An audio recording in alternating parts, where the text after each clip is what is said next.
Okay. Uh, we are discussing how they make it work, 21 habits of a successful marriage. We are on habit 13. They are aware of the baggage they bring to their relationship.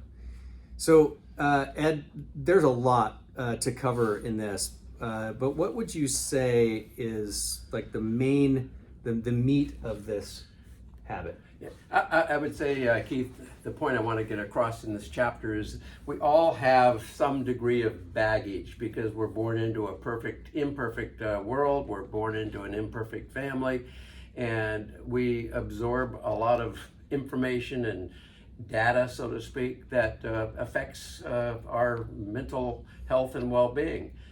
Woody Allen in a movie had a line, I remember him saying, well, I'm going to go have coffee with another normal neurotic. And I think, Woody had it right. We all have just a little bit of neurosis in us, and some of us have a great deal. So we bring that baggage into our relationship, whether it's a marriage relationship or a relationship with friends. And the important thing is that we know and understand as much as we can about the baggage we bring into that marriage, that relationship. Because if we're not aware of it, then it's going to affect us and it's going to control us rather than our being in control of it.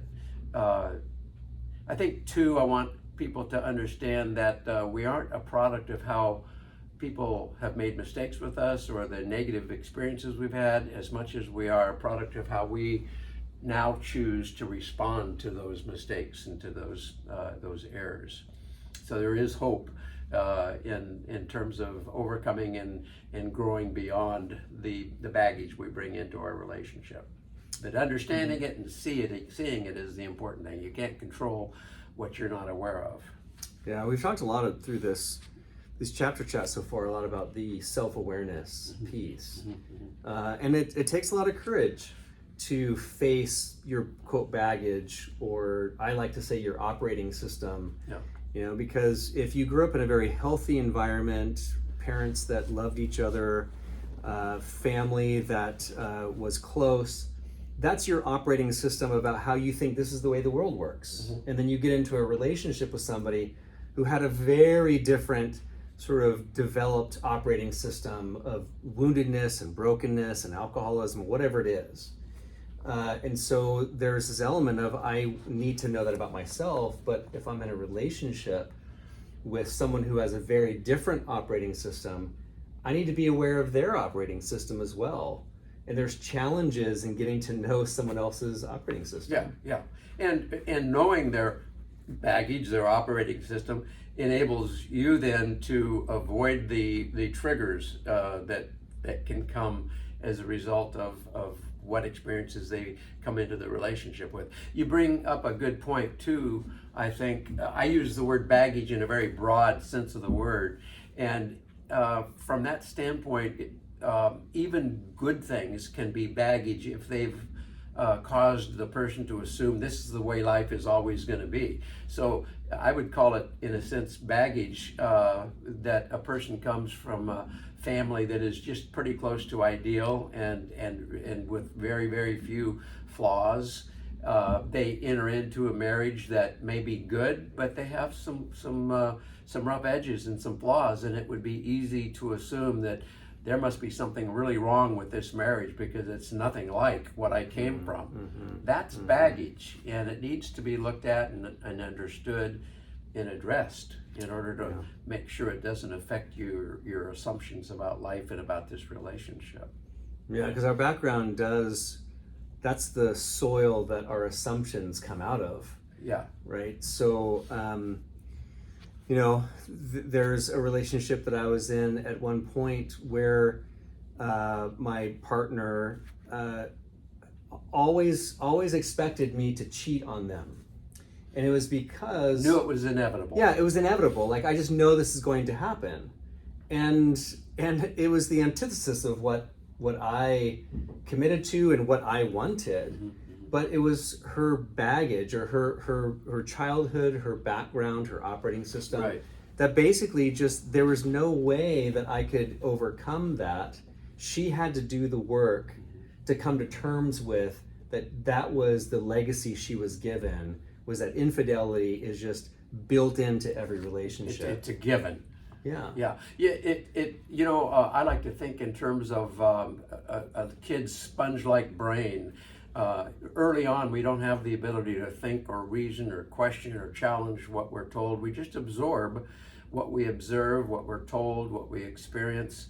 And that's not a bad thing as long as those operating systems are still true in the present, in the here and now.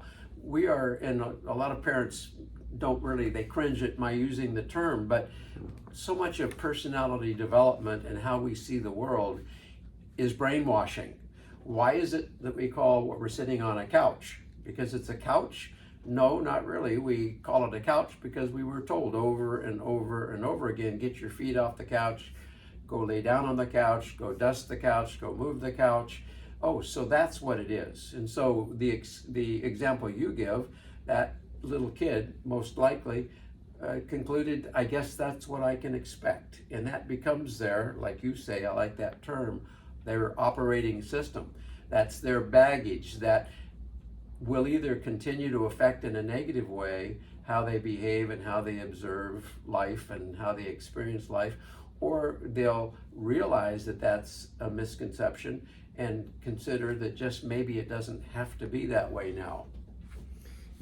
Getting to know someone else's operating system or baggage requires things that we've already talked about, and that has a lot to do with intimacy and kind of self-disclosure. Right. Of being in a relationship with someone.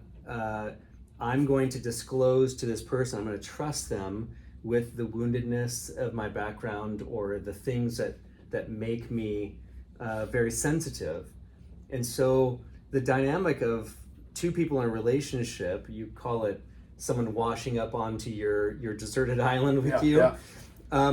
There's a huge commitment that comes with, I'm going to own my own baggage, and I'm going to also be somewhat responsible for not pushing you in your baggage or pressing into your sensitive Right. areas. So that's part of what trust has to be as well, right? Absolutely. It takes trust, and as we've talked about, what does it take to have trust or to build up trust when it's weak because of our past experiences? It takes taking risks, being vulnerable, calling the bluff of your catastrophic expectations, your fear that if I stick myself out there, I'm going to be hurt. And then hopefully, as we do that and find we aren't hurt, that's what leads to more trust and more intimacy and an ability to talk about, here's where I come from. Be careful with me, be gentle with me. This is a vulnerable area of my life that I have to overcome. I mean, so many of us in relationships unintentionally and inadvertently step on these landmines in the other person's operating system that we didn't know. Mm-hmm. I didn't know that you had gone through this experience that has led you to be so affected by me doing something I thought was totally simple. Mm-hmm. And so it feels like a key part of having a healthy relationship is spending time with each other to understand each other's operating systems. Right. Yeah. You like operating system better than baggage. It's not as pejorative sounding. I guess I spend so much time on a computer. Maybe that's my default setting. Yeah. Threw that in there, not even Yeah. intentionally. Yeah. Which I like, but I'm going to stick with baggage myself. Fair enough. That's my baggage. Yeah. So, if I'm in a relationship with someone who it feels like we've hit an impasse, I have to believe, after reading about this habit, is that I'm hitting something in this person's baggage or operating system that I'm just not aware of, or they're not aware of something that is hitting it, right? Right. I'm guessing a lot of impasses come from just that lack of awareness. Yeah, and the question that is helpful to become sensitive to is, wait a minute, it seems like something more is going on here than meets the eye. Mm-hmm. What's really happening? All I did was to say, hey, can I give you a bit of criticism about last night? And you withdrew and refused to listen to me. What's going on there? And it could be that that person comes from a background, they have their baggage is, when I'm criticized, I'm going to be put down, demeaned, and it's going to hurt. And so when you come at me with a criticism, even if it's done well and is appropriate, it triggers all that old stuff, that baggage, that operating system. I'll play along with you a little bit there. And for you to know that and to not say, well, that's your problem, get over it. Instead, well, how can I give you feedback or challenge you in a way that doesn't trigger that old stuff? Then you're really working on a common problem together rather than being on opposite sides, winning and losing, like we've talked about as well. Right, because we're in this together. Yeah. And what this relationship isn't just about the two of us, it's about you becoming more whole and me becoming more whole. So we're working on this journey of wholeness individually and as a couple. Right. I think that's the beauty of a relationship that's moving in the right direction. Yeah. And I think the underlying issue with baggage is I don't have to be held captive by the mistakes people made, the experiences I've had.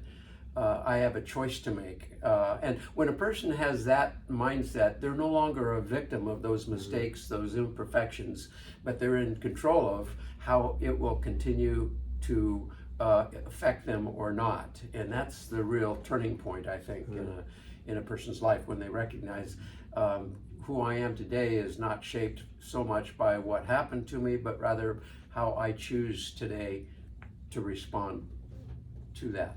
Yeah. To those experiences. Absolutely. That's a great place to stop. So what's coming up? Next time we're going to talk about how in a healthy marriage, a healthy relationship, and make it a habit to consider the needs of the other ahead of their own. And I think it's important to make sure that you understand they consider putting the needs of the other person ahead of their own. They may not always do it.